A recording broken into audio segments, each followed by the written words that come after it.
Hi అండి, అందరూ ఎలా ఉన్నారు? నేనైతే చాలా బాగున్నాను. మీ అందరి కోసం మరొక కొత్త కథతోటైతే వచ్చేసాను. కథలోకి వెళ్ళిపోదాం. అత్తయ్య, ఈరోజు సాయంత్రం మీ మనవడు భార్యతో వస్తున్నాడు. ఇప్పుడే నా సెల్కు మెసేజ్ పెట్టాడు. మీద ఆరోగ్యంలో బాధపడుతున్న అత్తగారితో ఆనందంగా చెప్పింది కోడలు కోమలి. సంతోషం తల్లి, వాడిని చూసి చాలా రోజులైంది. అంత బాధలోనూ ఆనందాన్ని వ్యక్తం చేసింది అత్తగారు అరుంధతమ్మ. అవునత్తయ్య గారు, దాదాపు 6 నెలలు అయ్యింది వాడు ఉద్యోగం కోసం బెంగళూరు వెళ్ళి.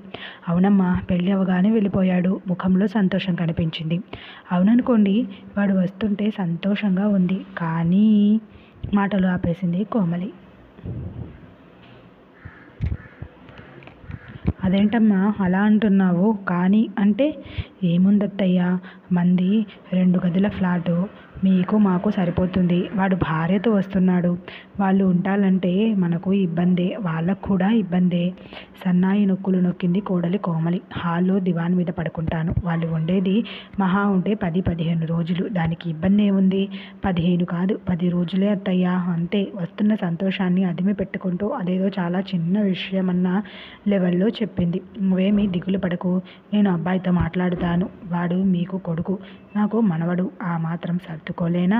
అరుంధతమ్మ మాటలతో కొంచెం కుదుటపడింది కపట నాటక సూత్రధారి కోమలి. అయినా చిన్నగా అత్తగారిని రెచ్చగొట్టింది. అబ్బాయి ఏమంటారో ఆయన్ని అడగకుండా మనమే నిర్ణయానికి వస్తే తర్వాత ఇబ్బంది అవుతుంది. అసలే ఆయన కోపిష్టి.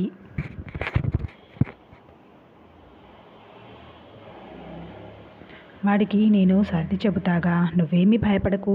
ఏమో అత్తయ్య, నేనే ఈ పని చేశానని తిడతారు. తర్వాత మీ ఇష్టం. నిర్ణయం మీదని చెప్తే కొంచెం ఆలోచిస్తారు. అత్తయ్య, నంగిగా మాట్లాడింది కోమలి. వాడనేది ఏముందే ఇందులో? నిర్ణయం నాదే అని చెప్పు. 10 రోజులు సర్దుకుందాము. ఇది నా మన్మడి కోసం నేను తీసుకున్న నిర్ణయం అని వాడికి నేను చెప్తాను. నీకు మాట రాకుండా నేను చూస్తాను. అరుంధతమ్మ కోడలికి భరోసా ఇచ్చింది. సరే అత్తయ్య గారు, మందులు వేసుకున్నారా? వంట కూడా అయిపోవచ్చింది. మరో అరగంట లేని ప్రేమను ఒలకపోసింది కోమలి. ఏనాడు అడగనిది అన్నం పెట్టని కోడలు అంత ప్రేమను ఒలకపోస్తుంటే కోమలి మనసు గ్రహించిన అరుంధతమ్మ చిన్నగా నవ్వుకుంది. సాయంత్రం కొడుకు కోడలు రాకముందే అత్తగారిని హాల్లో దివాన్ మీదకు మార్చి ఆమెకు అవసరమైన సామాను హాల్లోకి చేర్చి అత్తగారి గదిని కొత్త దుప్పట్లు దిండ్లు అమర్చి అందంగా తీర్చిదిద్దింది కోమలి. ఆఫీస్ నుంచి వస్తూనే తన ఫ్లాట్లో జరిగిన మార్పులు గమనించాడు ఆదిత్య. డైనింగ్ టేబుల్ ముందు కూర్చున్న అత్తగారికి వడ్డిస్తున్న భార్య మణిని చూస్తూనే అవాక్కయ్యాడు అన్న విధంగా బిగుసుకుపోయాడు కోమలి భర్త ఆదిత్య. అదేమిటండి అక్కడే నిలబడిపోయారు? అదోలా చూస్తూ ప్రశ్నించింది కోమలి. ఏమీ లేదు, అసలు ఇది మన ఇల్లేనా, పొరపాటున మరో ఇంట్లో ఉన్నానా అన్న అనుమానం అంతే. మీరు మరీ విచిత్రంగా మాట్లాడతారు. అసలు మీకు ఆ అనుమానం ఎందుకు వచ్చిందో సెలవిస్తారా? మరేం లేదు, అత్త కోడళ్ళ మధ్య ఇంత సామరస్యం ఉంటే సమాజం ఎప్పుడే సమతా మమతలతో సహవాసం చేసేది. నా కళ్ళను నమ్మలేని దృశ్యం కనపడితే అనుమానం వచ్చిందిలే. మరీ వింతగా మాట్లాడతారంటే మేము ఎప్పుడూ ఇలా ఉండలేదని మీ ఉద్దేశమా?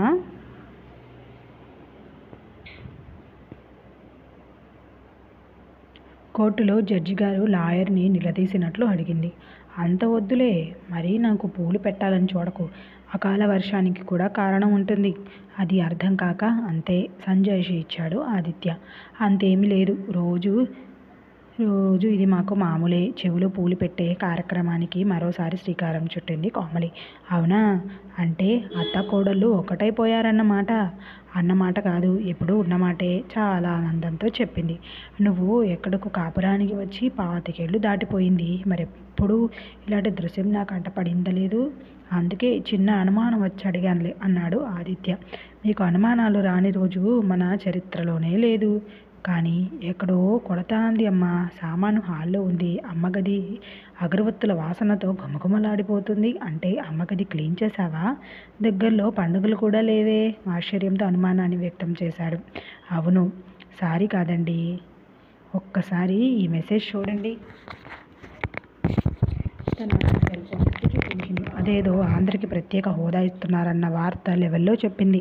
ఒక్కసారిగా అర్థమైపోయింది జరగనున్న నాటకం. మంచిదేగా అమ్మా, నువ్వు భోజనం చెయ్యి. బయట చిన్న పనుంది, మేము ఇప్పుడే వస్తాము. భార్య చెయ్యి పట్టుకొని హాల్లోకి వచ్చాడు ఆదిత్య. బిక్క చచ్చిపోయి భర్తతో వచ్చింది కోమలి. కోమలి, అబద్ధాలు మాని నిజం చెప్పు. మా అమ్మతో నువ్వు చూపిస్తున్న ప్రేమ, అభిమానం కేవలం నాటకమేగా. అసలు అమ్మంటే అర్థం తెలుసా? అమ్మంటే నిన్ను సృష్టించిన సృష్టికర్త. నవమాసాలు తన గర్భంలో పెంచి మరణానికి కూడా భయపడకుండా నీకు జన్మనిచ్చిన త్యాగశీలి. కన్న బిడ్డకు అమృతాన్ని మించిన ధన్యమిచ్చి నిన్ను పోషించిన దేవతామూర్తి. తన పొట్ట కట్టుకొని నీకు గోరుముద్దలు తినిపించిన అమృతమూర్తి అమ్మ. నీకు చిన్న దెబ్బ తగిలితే విలవిలలాడిపోయిన పుణ్యమూర్తి అమ్మ. పాలతో పాటు మాతృభాషను రంగరించి పోసిన ఉపాధ్యాయుడు అమ్మ అంటే.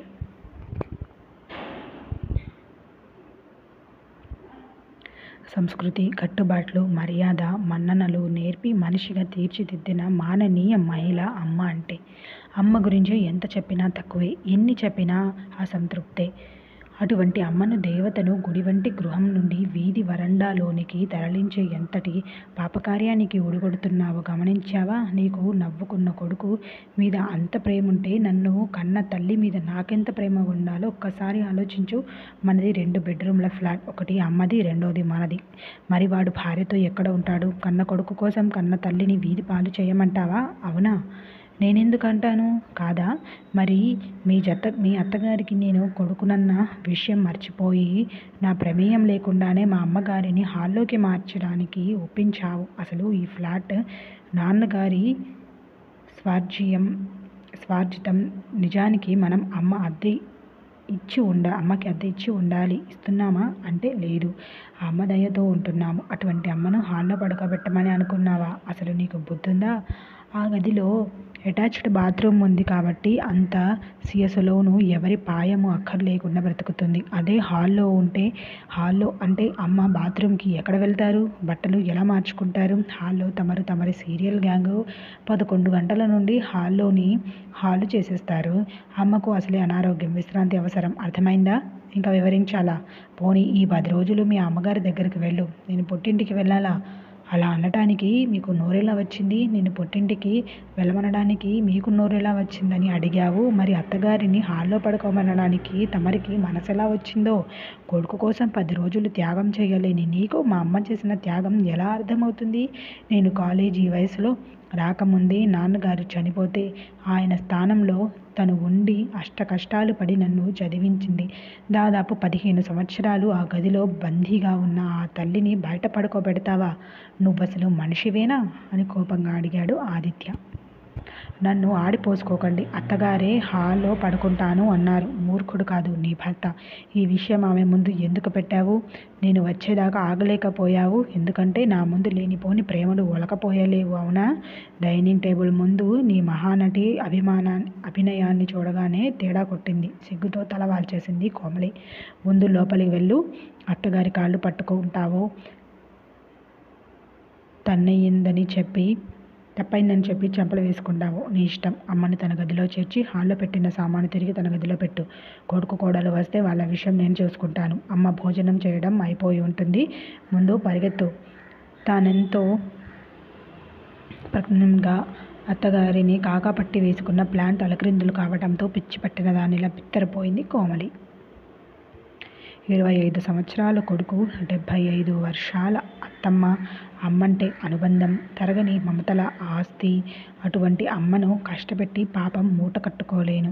ముందు వెళ్ళి అమ్మ విషయం చూడు. ఒక్కసారి నా మాటలు విని మనసుతో ఆలోచించు. వాడు కన్నవాడు, మరి అమ్మ కని పెంచిన దేవత. దేవతని గుడి బయటకు తోసేస్తానంటావు? మంచి ప్రయత్నమే.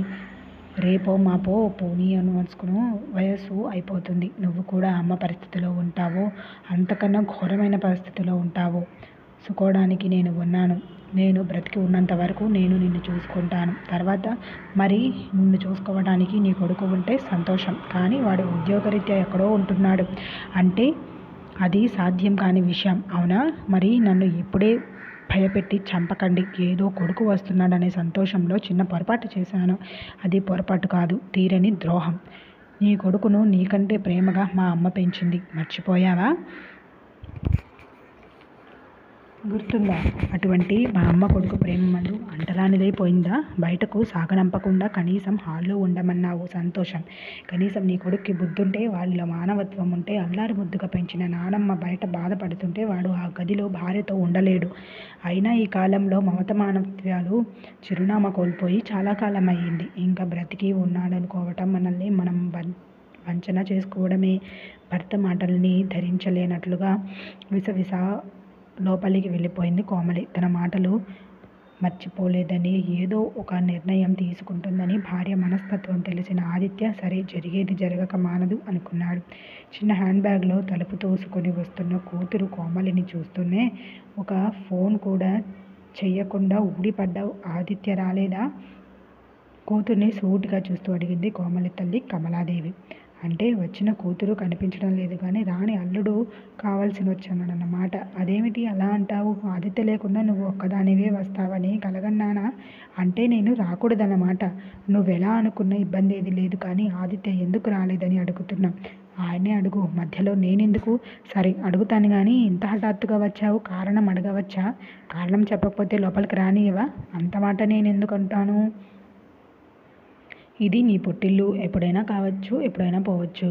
అయితే ముందు నన్ను లోపలికి రానివ్వు అంటూ లోపలికి నడుస్తుంటే, ఎక్కడికి? ఒకప్పటి నీ గదిలోకా? అవును, వెళ్ళకూడదా? అచ్చవ్యంగా అడిగింది కోమలి. ఆ గదిలో మా అమ్మగారు అంటే నీ అమ్మమ్మ గారు ఉన్నారు. ఆరోగ్యం చెడిపోతే మీ నాన్నగారు అత్తయ్య అని చూడకుండా గొప్ప మనసుతో తీసుకొచ్చి ట్రీట్మెంట్ ఇస్తున్నారు. అయితే నేను ఎక్కడ ఉండాలి? నీ ఇష్టం. ఉంటానంటే హాల్లో ఉండు, లేదంటే నేను మీ నాన్నగారు హాల్లో ఉంటాము. అయితే 4 రోజులు అమ్మమ్మను హాల్లో ఉండమందాము. చాలా తేలికగా చెప్పింది కోమలి. మంచి నిర్ణయం. నీ వయసు ఇప్పుడు 50 దాటింది. అమ్మమ్మ వయసు 80 రాబోతుంది. నువ్వు హాల్లో పడుకోలేవు, అమ్మమ్మని హాల్లో ఉండమంటున్నావు. నా కూతురిగా పుట్టినందుకు నాకు ఎంత గర్వంగా ఉందో తెలుసా? వ్యంగ్యంగా అంది కమలాదేవి, అంటే కోమలి తల్లి.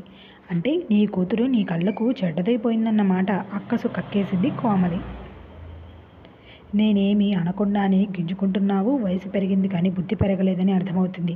ఆ గదిలో ఉన్నది నా తల్లి. నేను నిన్ను కనకముందే కనిపించిన త్యాగమూర్తి. అమ్మంటే అమృతవాహిని. అమ్మకు సాటి అవనిలో లేదు. నీకు నీ తల్లి అలా కనిపించకపోవటం, నీలో సంస్కారం లేకపోవడం మాత్రమే కాదు, నా పెంపకంలో లోపం కూడా. కానీ నా తల్లి నాకు దేవత. ఇప్పుడు ఏ రాకలోని కారణం అర్థమైంది. నిన్ననే నీ కొడుకు చెప్పాడు, అమ్మమ్మ నేను బెంగళూరు నుండి వస్తున్నాను, త్వరలో వస్తాను అని. మరి నీది కూడా 2 గదుల ఫ్లాటు. ఒక గదిలో మీ అత్తగారు ఉంటున్నారు, మరో గదిలో మీరు. వచ్చే కొడుకు కోడల్ని ఏం చేయాలనే విషయంలో గొడవపడి అలిగి పుట్టింటికి వచ్చావు, అవునా? ముఖం మీదే సూటిగా అడిగిన తల్లిని చూడలేక ముఖం దించుకుంది కోమలి.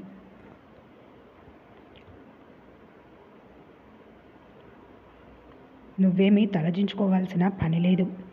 ఏ విత్తనం నాటితే అదే లక్షణాలతో జన్మించేది వృక్షం. అది ప్రకృతి ధర్మం. అదే లక్షణం మనుషులకు రాలేదు. అందుకే మానవ జాతి మనుగడలా ఉంది. అయినా వచ్చేది నీ కొడుకు మాత్రమే కాదు, అల్లుడికి కూడా కొడుకే కదా. నీది తల్లి ప్రేమ, నీ భర్తది తండ్రి ప్రేమ, ఇద్దరిది కన్న ప్రేమే కదా. నీ కొడుకు నీకు చెప్పలేదో?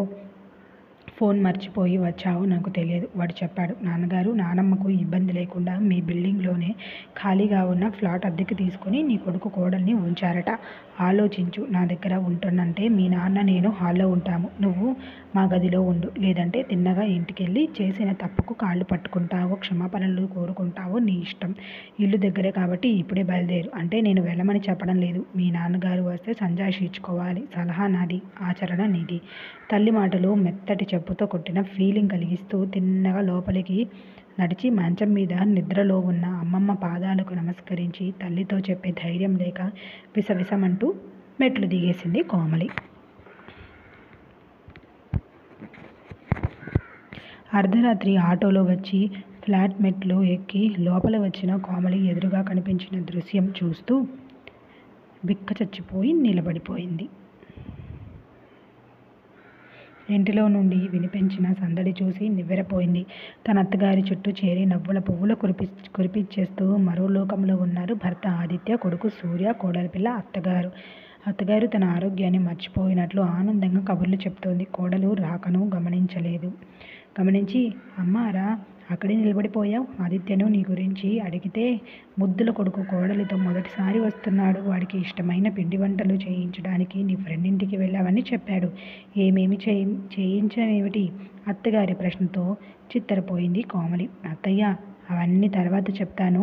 ఎలా ఉన్నావు సూర్య అని అడుగుతుండగానే భార్యతో వచ్చి తల్లి పాదాలకు నమస్కరించాడు. అమ్మ, నానమ్మ అంతా చెప్పింది. నన్ను పెంచి పెద్ద చేసిన నానమ్మను వరండా పాలు చేస్తానని ఎలా అనుకున్నావు? నాన్నగారు అంతా వివరించి మరో ఫ్లాట్లో ఏర్పాటు చేశానని చెప్పి మరో ఫ్లాట్లో ఉండమందుకు బాధపడ్డారు. ఒకవేళ నాన్నగారు ఫ్లాట్ చూడకపోతే సత్రంలోనో లేదా హోటల్లోనో ఉంటాము. కానీ మరి అంత సంస్కారహీనుడి నీ కొడుకుని ఎలా అనుకున్నావు? ఉద్యోగ బాధ్యతల మూలంగా మీకు దూరం అయ్యాను. మరో 2 నెలల్లో ఇక్కడికే బదిలీ అవుతుంది. నాన్నగారు చూసిన ఫ్లాట్లోనే ఉంటాము నాన్నగారితో చెప్పాను. సూర్య చెప్పిన మాటలతో భిన్నురాలైన కోమలి మిన్నకుండిపోయింది. అర్ధరాత్రి ఏడుస్తూ కాళ్ళు తడిపేస్తున్న భార్యను పొడివి పట్టుకుని పిచ్చి కోమలి, సూర్య నీకెంతో నాకు అంతే. నువ్వు చూపింది మాతృప్రేమ. అదే మాతృమూర్తి మా అమ్మ కూడా. అవునో కాదా? నా మీద కోపించి అమ్మ దగ్గరికి పరిగెత్తావు అంటే అమ్మ ఒడిలో సేద తీరాలని ప్రపంచంలో తల్లిని మించిన హాయి చేయూత భర్త కూడా ఇవ్వలేడు. తల్లిదండ్రుల్లో ఎవరిని పలకరించినా ఎంత అపురూపంగా చూసుకున్నా ఉలుకు పలుకు ఉన్నంతవరకే. ఊపిరిపోయాక ఆ తర్వాత తిరిగి వారిని పొందాలంటే కోటాను కోట్లు ఖర్చు చేసిన, జీవితాంతం పొగిలి పొగిలి ఏడ్చిన వ్యర్థం, సాధ్యం కాని విషయం. ఒక్కటి గుర్తుంచుకో, ఆరోగ్యంగా ఉన్నప్పుడు ఎవరి అవసరమూ ఉండదు. వయసు మళ్ళీపోయి వృద్ధాప్యంలో ఉన్నప్పుడే ఆసరా కావాలి. అది ఎవరికైనా తప్పదు. మీ అమ్మగారు మా అత్తగారు అంతా చెప్పారు. ముందు మీ నాన్నగారి ఔదార్యానికి చేతులెత్తి నమస్కరించినా తక్కువే. నేను కన్న తల్లిని కంటి ఇప్పుడా చూసుకుంటుంటే ఆయన అత్తగారిని అమ్మలా భావించి సేన చేస్తున్న మహానుభావుడు. మీ అమ్మగారు మరో మాట చెప్పారు. కోమలికి కొంచెం అమ్మ ప్రేమ గురించి తెలియచేయాలని అలా మాట్లాడాను అని. పిచ్చిదాన, నువ్వు నేను వేరు కాదు. మీ అత్తగారు నాకు జరిగిందంతా చెప్పారు. అందులో నీ తప్పేమీ లేదు. అరే ఆదిత్య, నీకు చిన్నపాటి జ్ఞాపం వచ్చినా, చిన్న దెబ్బ తగిలినా తెల్లదిల్లిపోయేదానిని. నువ్వు సాయంత్రం బడి నుండి ఆలస్యంగా వచ్చినా ఒకటే ఆందోళన తన పడిపోయేదానిని. నన్ను చూసి మీ నాన్నగారు తెగ ఆటలు పట్టించేవారు. మరి కోమలి నన్ను అంతగా వీడిందంటే అది అమ్మ ప్రేమంటే. సూర్య కోసం ఆ మాత్రం చేయకపోతే నేనే తిట్టిపోసుకునేదాన్ని. ఇది మీ అత్తగారిని మా నాన్నగారు అర్థం చేసుకున్న దానిలో ఆవగించేంత తెలివి నాకుంటే బాగుండేది. ఉదయమే అత్తగారి పాదాల మీద 10 క్షమాపణ కోరినిదే మనసుకు శాంతి లేదు. కోమలి సంస్కారం, మంచి ప్రవర్తన, ఎదుటివారిని అర్థం చేసుకోవడం వంటి మంచి గుణాలు వంశపారంపర్యంగా వచ్చేవి కావు. మనకు మనమే అలవరుచుకోవాలి. అనుక్షణం ప్రేమను పంచే త్యాగగుణం, ధరిత్రిని మించిన క్షమ ఒక్క తల్లికే స్వంతం. అది నీలోనూ మా అమ్మలోనూ మాత్రమే కాదు, తల్లులు అందరిలోనూ మూర్తిభవిస్తుంది. సరే, అయిపోయిందేదో అయిపోయింది. గతం గతః. నువ్వు రేపటి నుండి పగలంతా కోడలితో గడుపు. నేను 10 రోజులు సెలవు పెట్టాను. అమ్మను చూసుకుంటాను. ఆదిత్య, జన్మ జన్మలకి నువ్వే నా భర్తవి కావాలి. ఒక్కసారిగా ఆదిత్యను అల్లుకుపోయింది మారిన పల్లవితో కోమలి. కోమలిది మన ఇంటి సంఘటన మాత్రమే కాదు, మధ్యతరగతి ప్రతి ఇంట్లో జరుగుతున్న భయంకరమైన సంఘటననే. ఏమంటారు? నిజమే కదా? పిల్లలకు ఒక గది, తమకు మరొక గది, బెడ్రూమ్లు, ఫ్లాట్లలో జీవితాలను గడుపుతున్న మధ్య తరగతి ఆనాలు వయసు ఊడిన తల్లిదండ్రులు ఇంటిస్తే వస్తే ఏం చేయాలని నిస్సహాయస్థితిలో వరండాలో వారిని వదిలేస్తున్నారు. అంతే తప్ప వారిని దాని మూలంగా ఎంత నరక యాతన గుర్తిస్తున్నారో ఆలోచించాలి. జన్మజాతులకు కనీస సౌకర్యాలు ఏర్పాటు చేయలేని మనం వారి రుణాన్ని తీర్చలేకపోతున్నందుకు సిగ్గుపడాలి. వారి కోసం మరో ఫ్లాట్ ఏర్పాటు చేయలేని మన స్థితికి తలవార్చుకోవాలి. తల్లిదండ్రులందు దయలేని పుత్రుడుండు పుట్టనేమి, వాడు గిట్టనేమి. పుట్టలోని చెదలు పుట్టవా గిట్టవా అని ఏనాడో వేమన చెప్పినట్లు చెదల్లా రాలిపోయి పురుగుల్లా చరిత్రలు మిగిలిపోతున్నందుకు గర్వపడాలో చచ్చిపోవాలో ఆలోచించుకోవాలి. అందుకే మాతృదేవోభవ, పితృదేవోభవ, ఆచార్య దేవోభవ అని మాతృమూర్తికి ప్రధాన స్థానం ఇచ్చారు. ఇప్పటికైనా తల్లిని మించిన దైవం లేదనే సత్యాన్ని నమ్ముతావని ఆశిస్తున్నాను. భర్త మాటలు విన్నా. కథ నచ్చింది కదా? నచ్చితే ఎలాగుందో కమెంట్ చేయండి. నన్ను నా మూర్ఖత్వాన్ని క్షమించండి. చెత్త టీవీ సీరియల్స్ చూస్తూ వారు చూపించే చెత్త నిజమని, అదే జీవితమని నమ్ముతున్న కోటాను కోట్ల ఆడవారికి అత్త ఒక విలన్, ఆమెకు దయ్యం. ఈ చెత్తను నూరిపోస్తున్న అనేక ఛానళ్ల వారికి బుద్ధి రావాలని కోరుకుంటూ, బుద్ధి లేని నాకు బుద్ధిని ప్రసాదించాలని మీ పాదాల సాక్షిగా కోరుకుంటున్నాను. కథ విన్నారు కదా, మీకు ఎలా అనిపించిందో కమెంట్ చేయడం మర్చిపోకండి. నచ్చితే లైక్ చేయండి, సబ్స్క్రైబ్ చేసుకోండి.